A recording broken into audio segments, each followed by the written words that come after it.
Welcome to the General's Wise Words.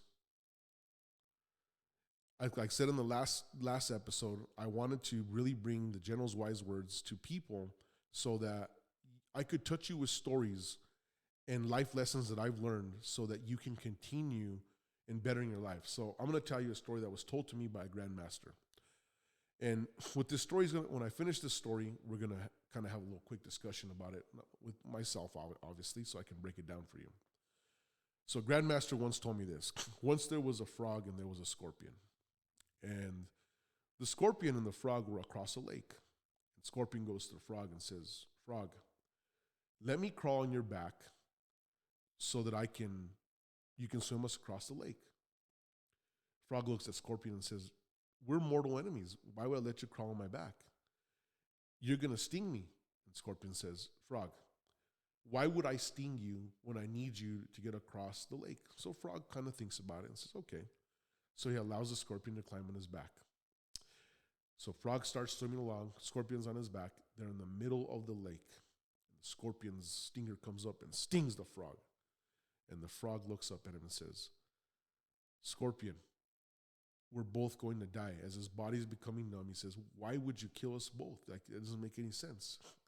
And the scorpion says, "Frog, it's in my nature. I can't help myself." Both the scorpion and the frog die. So what does this tell us, ladies and gentlemen? Sometimes we bring people into our lives that are really scorpions, and it's in their nature and what their nature nurture has done, and they're not going to change. And we bring them, and now life can become very detrimental to us. We had a series talking about, picking the wrong partners on the Truth Podcast and how choosing the wrong partner in your life can cause you major havoc because that person in your life is with you 24/7. So if you got somebody and you're trying to do good things and you're in fitness and all they do is eat donuts and they're putting cakes and donuts in front of you, well, that's probably not the good life partner for you if fitness is the way. Or if you're into life about trying to build financial stability and all they care about is, pissing all the money away, probably not a good partner. So for me, and I guess this is the gospel according to the general, I believe that whole bullshit of opposites attract is the dumbest thing I've ever heard in my life. You have to find people that are like-minded in your life as your friends. And it doesn't mean that you can't have them as acquaintances, but if the sauce is too different, it's not going to work. This isn't going to McDonald's and getting sweet and sour sauce. Ultimately, the reason dishes go together and they have to have a certain sequential thing to them is they just pair up together. So ultimately, don't swim upstream and start choosing things that are going to go against you. So you got to be careful with the people you do business with, any stupid ideas. I'm at the point in my life where I can just kind of go through stuff and say, you know what? This is what your nature is, and it's not going to fit mine. You don't even have to have the argument. So you just got to move on.com. You have to do things that are going to better yourself. And sometimes, in management, what I've learned is you have to know what your peers' abilities are and focus on that. So if you see somebody, this is the example I give, if you got a bunch of short people and you're like, want to build a basketball team, you're really going against what their talents are. It doesn't make any sense. You might pretend and hope that you're going to beat them on the fast break, but when it really comes down to it, they slow the game down, you're going to get creamed. There's a bunch of 7-footers on one side, so it just doesn't work. So at the end of the day, my advice is to find like-minded people. You're going to find very far and few.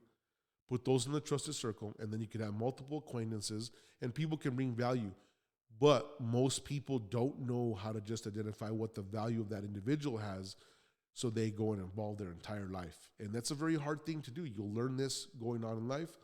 I have a lot of Christmases on this earth, and I've been very successful and unsuccessful.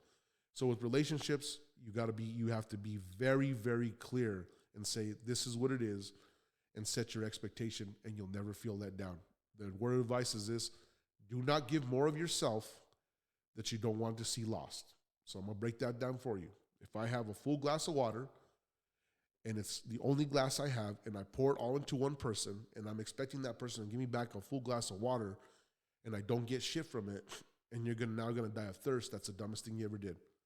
Only give enough of yourself of what the other person is bringing back to you. So I have a famous philosophy I live by. A lot of people don't like it, but I'm going to tell you, it don't matter if you like it or not.